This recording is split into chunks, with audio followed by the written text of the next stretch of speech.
Good morning student. Today we will read 8th chapter. Chapter name is शीतोष्ण कटिबंधीय प्रदेश, घास के मैदान. The temperature zone, the grasslands. Now we start. भूमि का वह क्षेत्र जहाँ घास मुख्य वनस्पति हो को घास के मैदान कहा जाता है. जहाँ पर घास सबसे अधिक मात्रा में उगती है या मुख्य रूप हो, वो क्षेत्र घास का मैदान कहलाता है.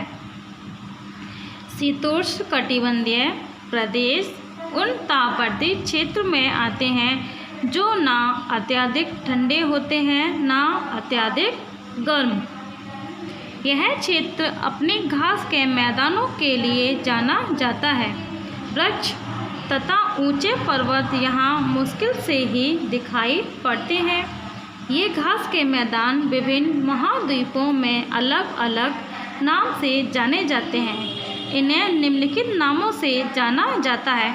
फर्स्ट इज उत्तरी अमेरिका में प्रेरी. उत्तरी अमेरिका में जो घास के मैदान हैं उनको हम प्रेरी के नाम से जानते हैं.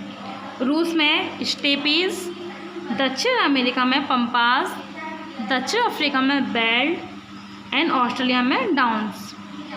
ये जो घास के मैदान हैं हम उनको इस नाम से जानते हैं.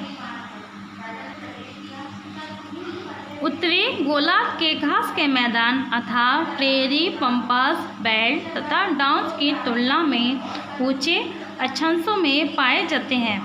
नेक्स्ट इज जलवायु मीन्स क्लाइमेट. अपने आसपास का वातावरण देखेंगे.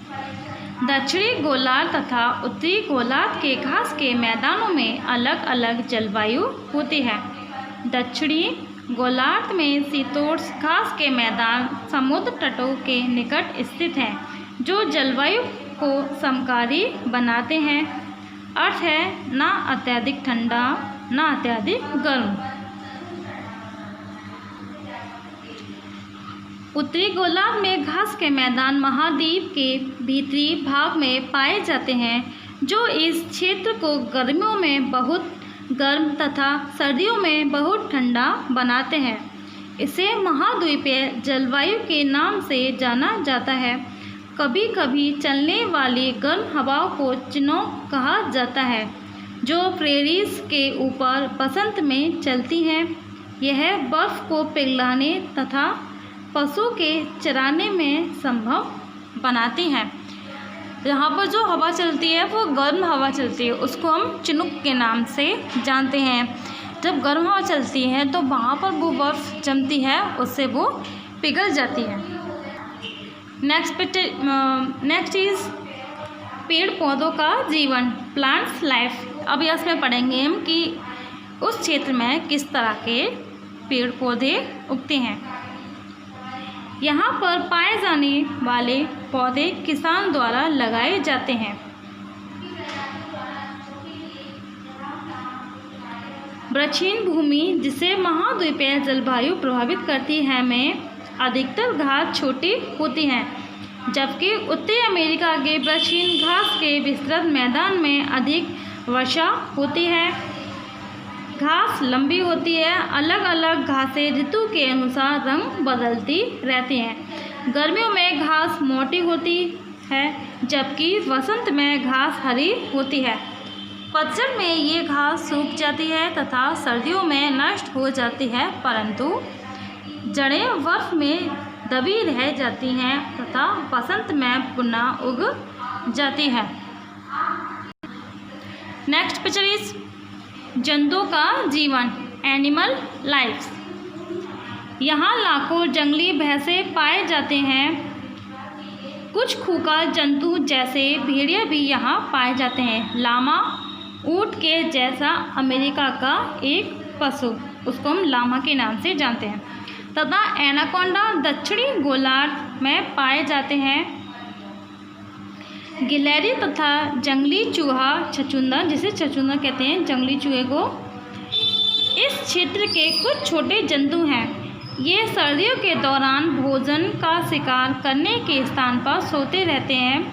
बहुत से प्रवासी पक्षी मतलब एक देश से दूसरे शहर जो उड़कर आते हैं उनको हम प्रवासी पक्षी कहते हैं। जैसे अबाबिल भी यहाँ पाए जाते हैं।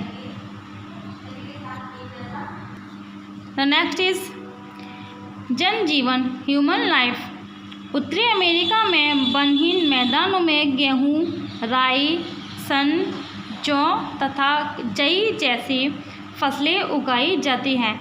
इस क्षेत्र को विश्व का अन्न भंडार कहा जाता है तथा यहाँ विस्तृत रूप से एक आधुनिक तरीके से खेती की जाती है। कंबाइन नामक मशीनों का प्रयोग फसल काटने के लिए किया जाता है। कृषि के अलावा पशुपालन भी एक महत्वपूर्ण कार्य है। यहाँ के लोग सामान्यतः किसान होते हैं। प्रत्येक फार्म में छोटे मकान होते हैं जिन्हें स्थिर घर कहा जाता है। यहाँ किसानों के परिवार तथा कुछ मजदूर रहते हैं। मवेशी यहाँ खुले चरागाह, जिसे फार्म के नाम से जाना जाता है, में चरते हैं।